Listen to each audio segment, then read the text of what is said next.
See everybody this evening. Glad that you're here, and glad we have power. I was really excited about this lesson last week. Now it's kind of stale on me because I was all ready to go, and then we've had a whole week because we had the unexpected power outage. And I've had power outages around church time before, but they've always been because of storms. This is the first time that a car accident caused it. So there's always something new you can expect at church. So we had that. And like Jim said, we had a memorable service last week, but I'm glad to start this quarter of Bible classes. I've been excited about this topic. It was not something that I chose. Nathan had the idea that we do principles of perseverance. Now, as of last week, it was going to be 12 weeks on principles of perseverance.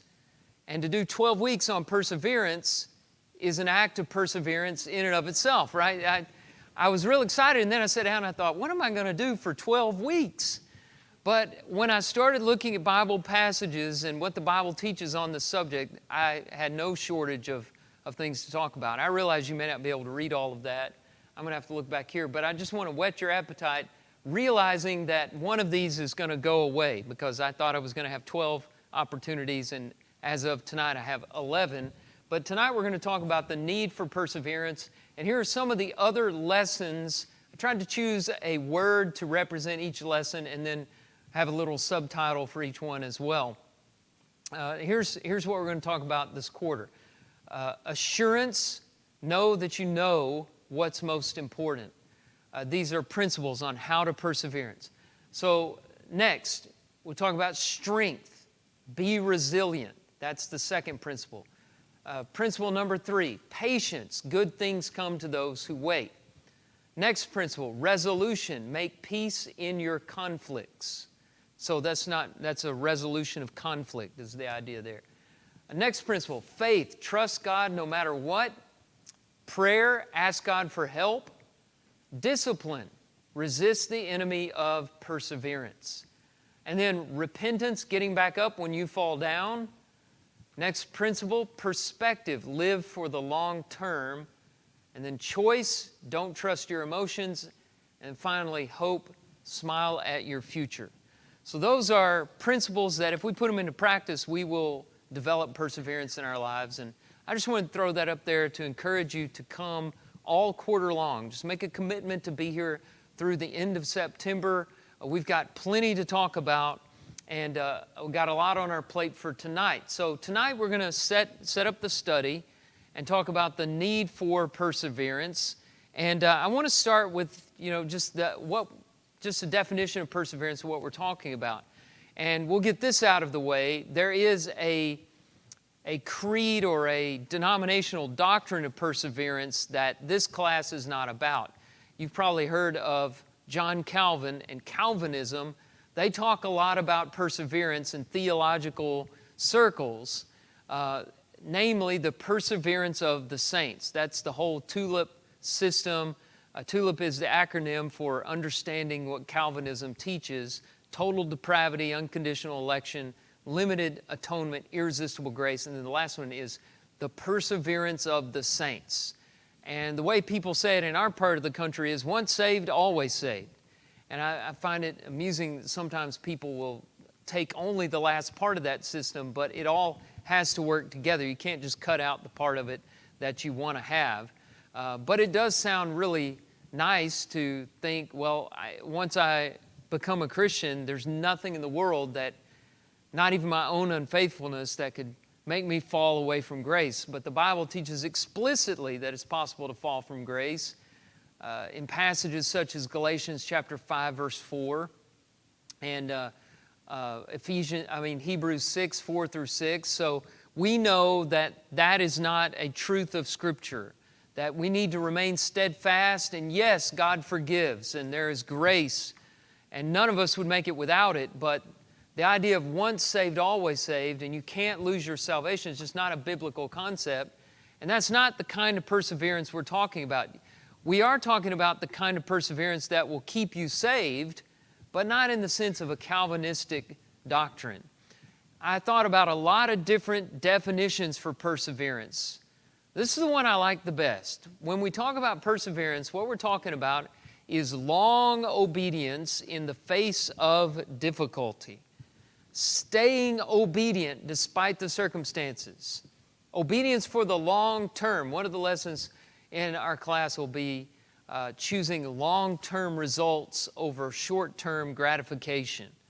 So you have to stick with it. Steadfastness and faithfulness are maybe synonyms for what perseverance is. But I like to think of it that way, long obedience in the face of difficulty.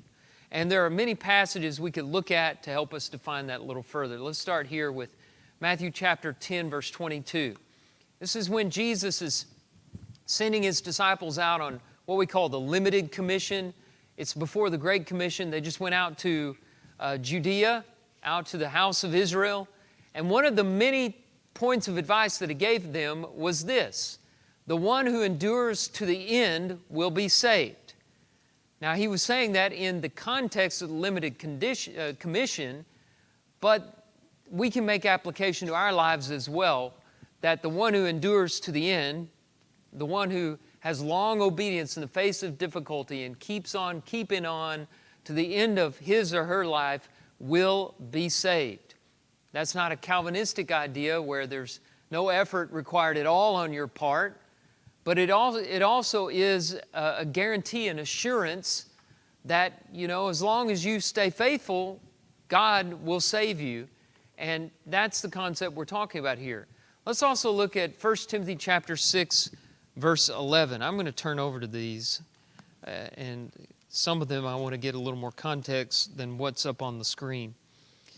In Paul's first letter to Timothy, he says in chapter 6, verse 11, "As for you, O man of God, flee these things and pursue righteousness, godliness, faith, love, steadfastness, gentleness. Fight the good fight of the faith."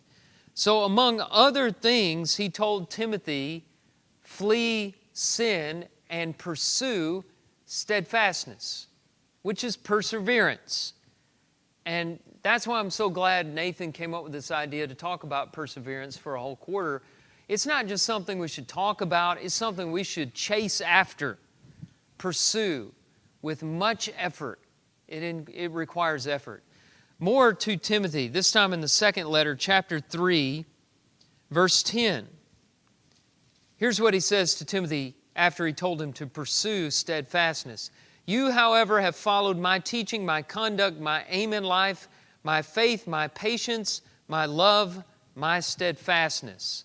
So Paul told Timothy, pursue steadfastness, and he also set an example of steadfastness for Timothy to follow, and said, imitate me in this attribute.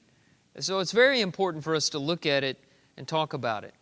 Another passage that's important is James chapter 5, verse 11, where Job is described by this attribute. And again, the word steadfastness is used here, but that's what we're talking about, perseverance, steadfastness, and Job is the example of that. Throughout, people talk about the patience of Job, that's the King James word there. But Job isn't called patient in the whole book of Job. It's not until you get to James 5:11 that he's called patient. But that's what we see him doing throughout. And Sunday I preached on Job, and I used another phrase that I think is another definition for perseverance. He outlived his suffering, or he outlived his problems. And that's what the goal of perseverance is to outlive your problems. And maybe you don't do that on this side of heaven. But because of the promise of an eternal inheritance, you know through divine assurance that you will outlive your problems if you stay faithful to God. If you don't stay faithful, not only will you not outlive your problems, you will take them with you into eternity. And so that's a very serious consideration when you think about the flip side of not perseverance. It's among the Christian graces. This was also in the sermon on Job. I saw Job doing these things to hold fast to his integrity. And Peter tells us in 2 Peter 1, 5 through 7 to supplement our faith with virtue, and virtue with knowledge, and knowledge with self-control, and self-control with steadfastness, and so on. So it's a very, very important Christian attribute. but I can't really recall talking about it a whole lot. As it comes up here and there, it's mentioned, but certainly I've never spent a whole quarter thinking about it. But I look at these passages that say, pursue it, imitate Paul in it, imitate Jesus in it, imitate Job in it. It's a Christian grace that should be at the center of your focus and your character. And I realize we need to spend a lot of time talking about it because life is hard. And the only way you're really going to face all of your difficulties is by developing this attribute. And that's what I want us to work on together. I want us to work on really becoming more steadfast, stronger, so that we can persevere because we are going to face difficulties. Challenges in life are unavoidable, and I wish it were different. I wish I could stand up here and say, at the very least, hey, 80% of us are going to have to go through some bad stuff, but 20% of you are going to get lucky. Or I wish I could say it's 90-10, but it's not.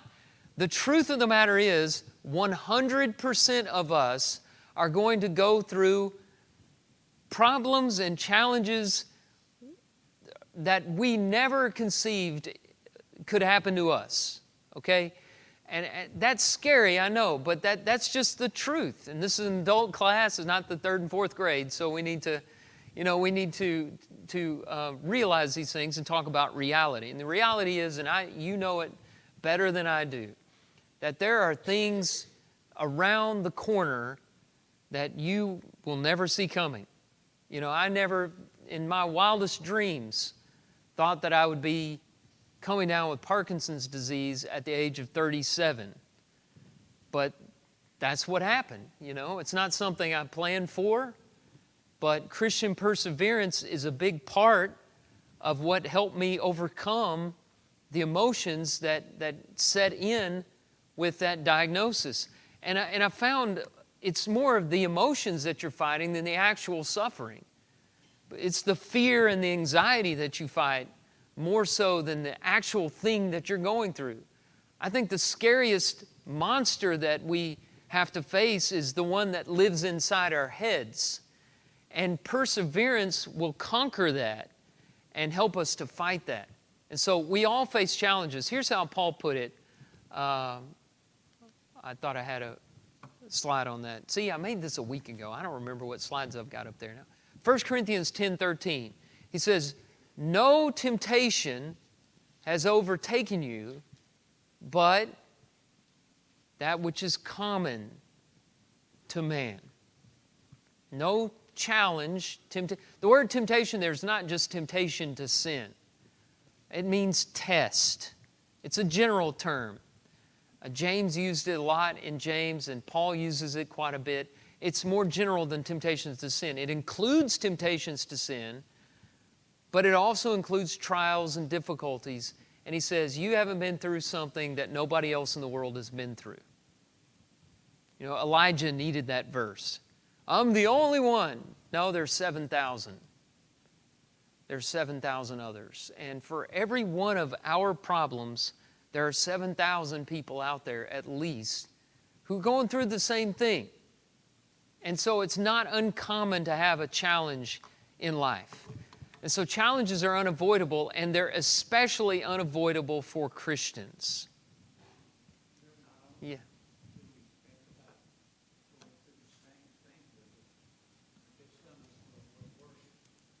There's always somebody who's got it worse, right? And that's a humbling thing. When you're saying, oh, woe is me, and then you meet somebody who's going through something worse than you and handling it with more grace than you are, that's always a humbling experience. That's definitely true. So what do I mean here? For everyone, challenges are unavoidable, but especially for Christians. Why do you think that's true? Or is it true? More is expected of us. That was the first place I was going to go, Miss Jackie. Matthew chapter 5. Let's look at verses 46 and 47.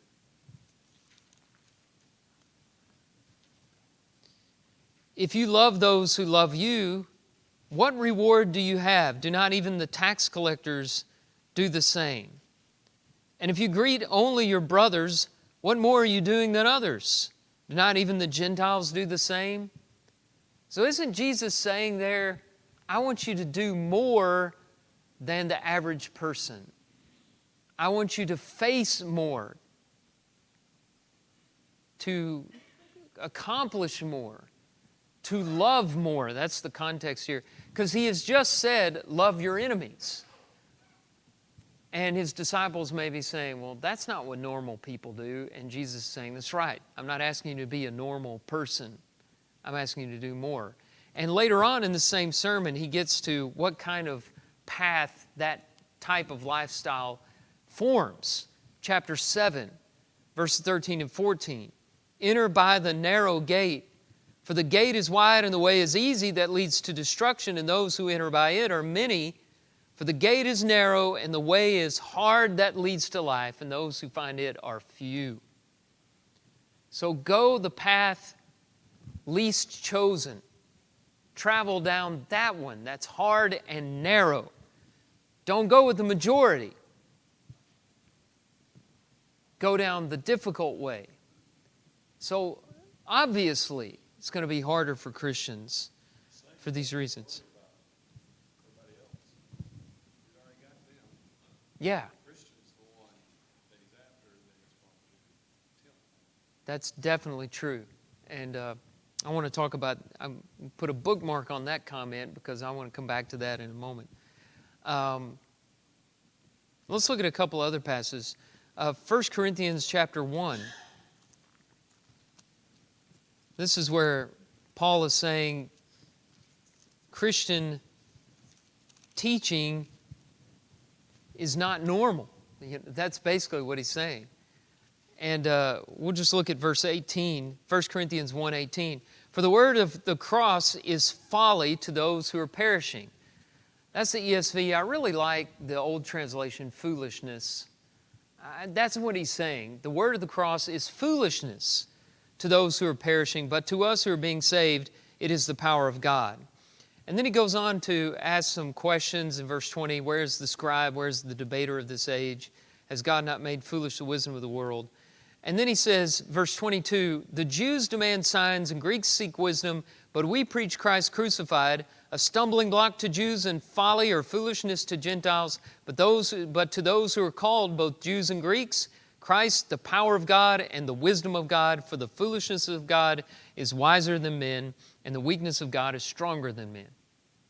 He was dealing with a real controversy in his day and age that I think Christianity has overcome to an extent. But the controversy was, of all the gods in the world, why would you choose a God who got killed through crucifixion? And that was the question the Greeks were asking. And the cross was a huge stumbling block, to use his words, for the Jews, because they were expecting a Messiah of a very different sort than Jesus was. Some kind of maybe military commander or a great prophet. And Jesus was both of those in a spiritual sense, but not what they were looking for at all. They were looking for Judas Maccabees or King David in the flesh. And they were very disappointed in Jesus of Nazareth because of the crucifixion. The earliest extant depictions of the crucifixion is a mockery of the crucifixion. Some Greek person made it to make fun of a Christian friend of his, and it's the figure of a man on a cross that has the head of a donkey, and the inscription says, Alexamenos worships his God. It's kind of like, some writing on a bathroom wall. That's the level of humor that was. Very crude, mocking Christianity, and that's the spirit that Paul is addressing here in 1 Corinthians chapter 1. And what I'm just trying to get you to see is that if you really want challenges, become a Christian, because it gets harder when you're a Christian. Let's look at another passage on this. 1 Peter chapter 4, verses 3 and 4.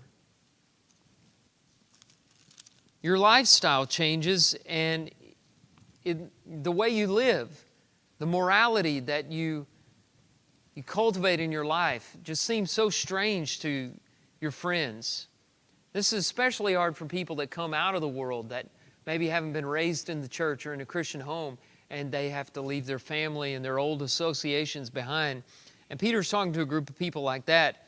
He says this, 1 Peter chapter 4, verse 3, "For the time that is past suffices for doing what the Gentiles want to do, living in sensuality, passions, drunkenness, orgies, drinking parties, and lawless idolatry. With respect to this, they are surprised when you do not join them in the same flood of debauchery, and they malign you." So it's just people saying, hey, you used to party with us. Used to be a lot of fun. How come you don't do these things any longer? And they think it's really strange. It doesn't make any sense to them at all. And so there's persecution and mockery and shame that's piled on top of the suffering that every person has. So there's a baseline of suffering, and then becoming a Christian just invites a whole lot more challenges and difficulties on top of all those kinds of things.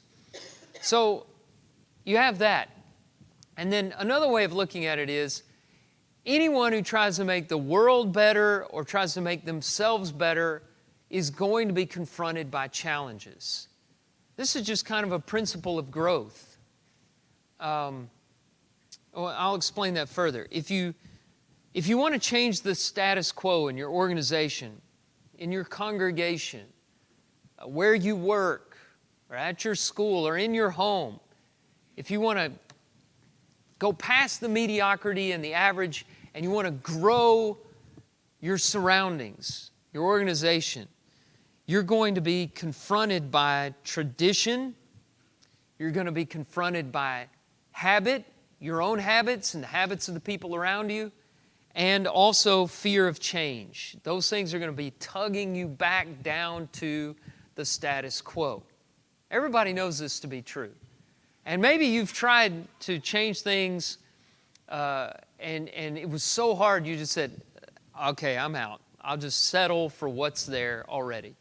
It's just this growth comes at a glacial pace. Inertia is so strong, and everything just wants to go backwards. It's called entropy. It just wants to move towards disorder, and so you're just fighting. You're fighting. It's like you have these weights on your feet, and you're walking through water or something to try to make progress. It's just the way life is. Another way to develop this is pretty much what Jim said a moment ago. If you stand up for what is right, the enemies of Christ or Satan himself they're going to fight you. I think the way Jim put it, he said something like, if you're already on Satan's side, he's not going to bother with you. He's going to fight the people who he sees as enemies. He's going to fight those who are on Christ's side. Jesus' experience is exactly what we can expect when we become Christians. He is baptized, and then he immediately goes into trials. He goes into the wilderness, and Satan comes for him and tempts him with the greatest temptations that he could muster against Jesus, that were unique to Jesus' personality and his role and pursuit in life. And that's exactly what we should expect. You try to clean up your act, you try to live right, you leave your old associations behind, you become a Christian, you live the redeemed life, you can expect hardship, because evil is going to confront you in a way that it didn't when you were already on its side. You've changed teams. And so now the other team, which we would be foolish to underestimate its power. The other team will come after you. Another way to look at it is, if you grow, your own weakness is going to rebel against you, right? There's so many examples from nature in this. I've been told, and some of you can tell me this is a fact, but I've just heard it in other lessons, and I think I've seen it on documentaries and things, that if a chick is hatching, you don't help it hatch out of that egg, because it's part of its strengthening exercise to hatch itself out of that egg, and you can ruin its life by helping it along, saying, I'll help you out, and you're trying to be nice, but that growth needs to be difficult for it to be real, for it to be strengthening. And whenever you try to grow personally, it's just really hard. It's hard to break a habit. It's really hard to change your behavior. Yeah, Carrie. I've noticed with myself that if I try to change something about myself, it makes me uncomfortable. And a lot of times that discomfort, I interpret that as being out of alignment with the truth. Yes. I don't feel like I'm right with God anymore. Mm-hmm. And that pulls me back into, maybe I won't change, maybe I'll just settle. And that's not what we're supposed to do. Yeah, I really like the way you put that. You put that so well. We misinterpret what the challenges mean, and we do the opposite of perseverance. We just go with the flow. Perseverance is nose to the grindstone kind of stuff. But when we feel that pushback, we take that. Now, sometimes it may be a sign that we're on the wrong path. So you have to be discerning. You need a little wisdom, God's Word to direct you. But you're right. Most of us, we try something and it doesn't go well the first time. And we somehow think that for others, it was just really easy for them the first time. And this is a sign that I'm on the wrong path. Try to, just a simple example, try to learn to play a musical instrument. You see somebody who's good at it, has been doing it all their lives. You think, oh, that looks fun and that looks simple and it looks natural. I'm going to do it. And you pick up a guitar for the first time, try to make a D chord, and then you say, oh, well, this isn't for me, obviously, because it was hard. Well, it's hard for everybody the first time. And mistakes are a part of the growing process. And I've often said that if you look back on the last 6 months of your life and you don't see a few mistakes, it's because you haven't been trying to do anything. Because anybody who tries to do things is going to fail and make mistakes, and those are opportunities to learn. So it's very hard if you're a person in the world who's trying to make the world a little better, try to make yourself a little better. You're inviting challenge, and you need perseverance even more than the other people. So that sets up the need. Number one, if you're a human being, you need perseverance because all human beings are challenged. Number two, if you're a Christian, you need perseverance more. And number three, if you're the kind of Christian you ought to be, who challenges the status quo, confronts sin, tries to grow, you're really going to need perseverance because there is always a pushback. Always a pushback. You could call it moral gravity if you want to look at it that way. It's going to be weighing you down, and you can't just float through life. You have to exert a great deal of effort to get through it.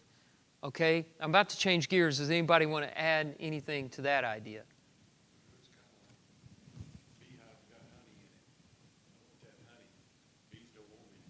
Yeah.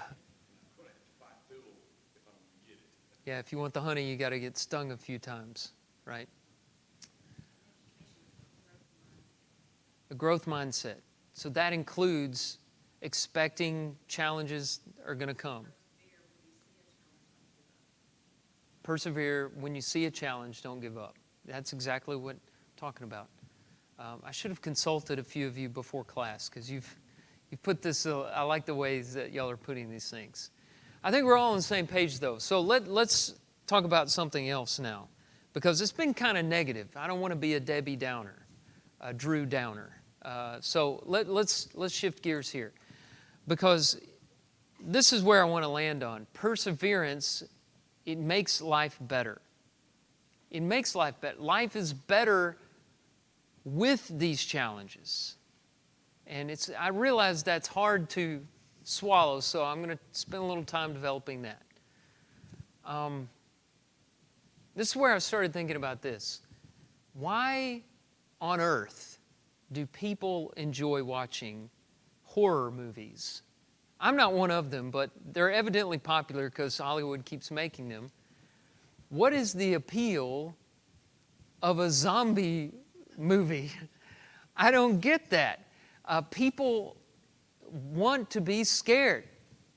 Now, I can get on a roller coaster, but I also think, who invented these things? Who took the risk and said, I'm going to roll the dice that somebody wants to be hurled through the air at a death-defying speed on a little cart sitting precariously on a track?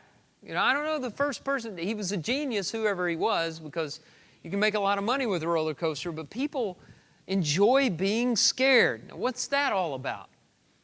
It's because they want to have an adventure in a controlled environment, because human beings are created to desire that kind of challenge, to be confronted by something dark, to face their fears. That's the way we're wired. I like reading Dostoevsky because I think he's just come upon so many great concepts that go along with Christianity and the ideas that attend it. And he stumbled on this as well in Notes from Underground. And here's some questions that he asked. He said, "What is a man without desires, without free will, and without choice, if not a stop in an organ stop, just like a key on an organ?" What he's saying is, if everything just goes well for you so that you're fully satisfied in life, you might as well just be a button on an organ. Because what makes you human is your desire for more and the pain you're feeling that causes you want to leave your current circumstances for better circumstances. There's more. Give him economic prosperity such that he should have nothing else to do but sleep, eat cakes, and busy himself with the continuation of his species. And even then, out of sheer ingratitude, sheer spite, man would play you some nasty trick simply in order to prove to himself that men are still men and not the keys of a piano. So he's saying, imagine if you take a human being and you just give him everything he needs, every comfort he could come up with, he would be absolutely miserable. He would mess the whole thing up just to feel human again, because that's our nature, that's who we are. He will launch a curse upon the world, and as only man can curse, it is his privilege, the primary distinction between him and other animals. Maybe by his curse alone he will attain his object, that is, convince himself that he is a man and not a piano key. So Dostoevsky was stuck on this piano key thing, but the idea is, to feel human, we actually invite challenges into our lives. Ray. Yeah. Yes.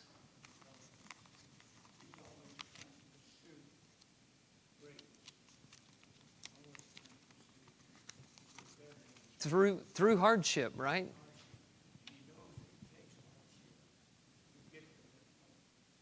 Yes. It's either 1 Timothy 2 or 2 Timothy 2. I think it's 2 Timothy 2, where Paul says, suffer hardship as a good soldier and as a hardworking farmer and as an athlete. And he points out those three examples of people who live this kind of life. Okay, they take time, yeah. That's part of the hardship, right? Not being able to get what we want instantly. And that's, in our day and age, that's really hard. I don't know if you've heard of Ernest Shackleton. Ernest Shackleton was the great Arctic explorer, and he put this advertisement in the paper. Men wanted for hazardous journeys, small wages, bitter cold, long months of complete darkness, constant danger, safe return doubtful, honor and recognition in case of success. Do you think he had anybody apply? He had thousands of people apply to go with him on his expedition because they were looking for that kind of adventure in their lives. Giuseppe Garibaldi he's an important person in Italy. He brought about the unification of Italy, and he made a similar appeal. I offer neither pay nor quarters nor provisions. I offer hunger, thirst, forced marches, battles, and death. Let him who loves his country with his heart and with his lips follow me. I kind of wonder if Gideon said something like that. And Gideon had 300 men who were more human, more passionate, more adventurous and more alive than all the ones who turned their back on the opportunity to fight Midian. So the point there is that perseverance makes you better. And I'll get through this next thing a little more quickly. When you're staying the course in the face of great difficulty, you're stronger, you're more alert, you're better trained, you're more knowledgeable. These are points James is making in James 1, 2 through 4, where he says, the testing of your faith produces steadfastness, and then steadfastness and perseverance has this full effect that you may be perfect and complete, lacking in nothing.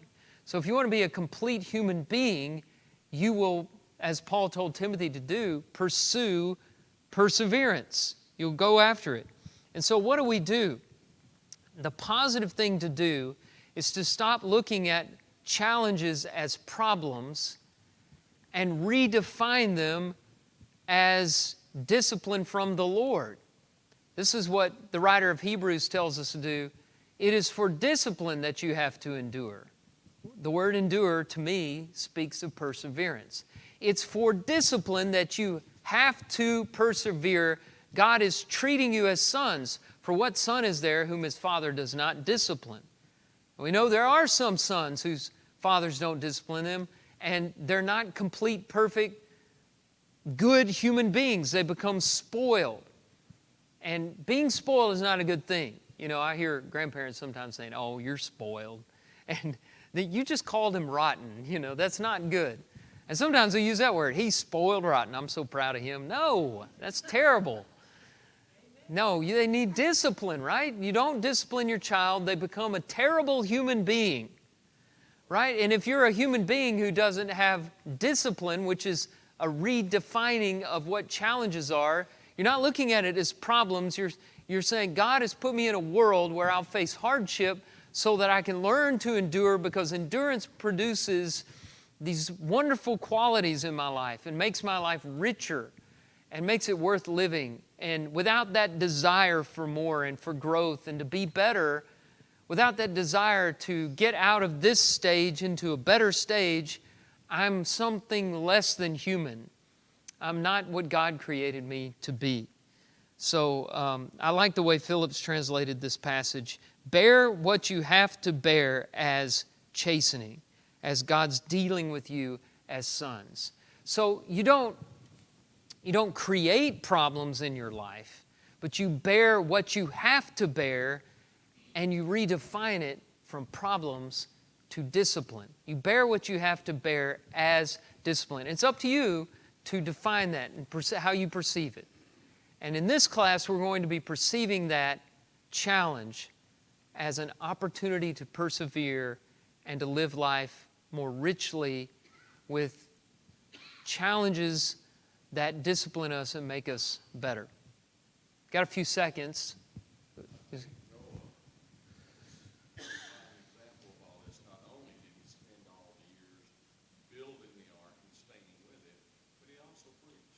Yeah.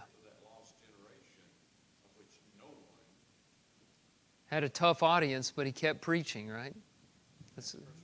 Yeah, that is perseverance to be sure. Carrie.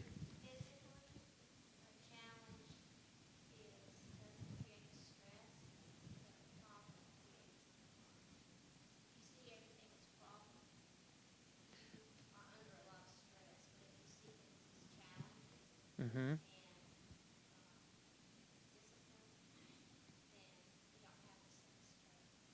Yeah, it's a vicious cycle. If you look at everything as a problem and you make yourself a victim, then you bring yourself down more to invite more problems on yourself and to feel more like a victim, which makes you more of a victim, and it's just a bad way to perceive the world around you. Okay, thank you. That's all our time. Look forward to continuing this next week.